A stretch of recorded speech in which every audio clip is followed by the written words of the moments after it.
How serious do you believe, Jim Salisbury, the Phillies have interest, or how serious is the Phillies' interest in signing Juan Soto in free agency? Yeah, I think we get a lot this time of year into words and semantics and meaning. Phillies are expected. Okay, well, really, what does that mean? Phillies have interest. Okay, what does that mean?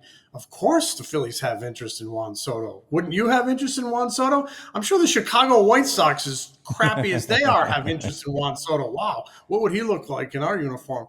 But taking that interest in actually fitting that guy for a uniform and actually writing a contract is a whole different matter. So, look, the Phillies are a big market team. They act like a big market team. They spend like a big market team. I've had conversations over the years with John Middleton where he says, if there's a top free agent out there that could help us, you bet your butt we're going to be talking about it. We're going to be pursuing that guy. So in that regard, yeah, I think they're interested in Soto. Do I think they'll talk to Scott Boras? Absolutely, they'll talk to Scott Boras. They have a great relationship with Scott Boras. Their clubhouse is loaded with Scott Boras clients. They've done big deals with Scott Boras before, so they'll talk to him. They'll gauge the market. Just in case he looks him in the eye and says, I really want to be a Philly, which I don't see that happening. But, where they are, they have two $300 million players already. They have some $100 million players. They have guys due raises. They have luxury tax concerns and luxury tax bills.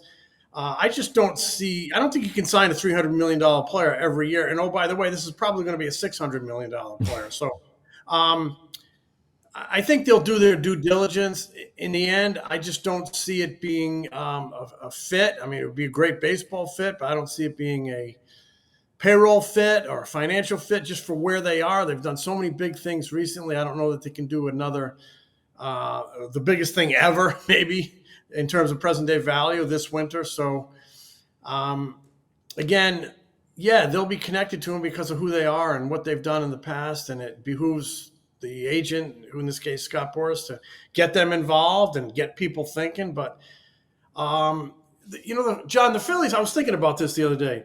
Whenever they make, and they've made some big moves, but whenever they make some big transactions, we kind of get a vibe that it's pointing this way. And that goes back for me to Jim Thome. You got a definitive vibe that they wanted Jim Thome.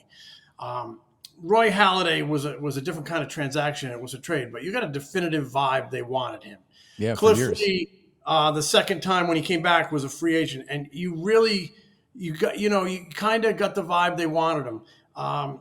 When Harper and Machado hit the market, you got the vibe they were going to go after one of these guys and get one of them.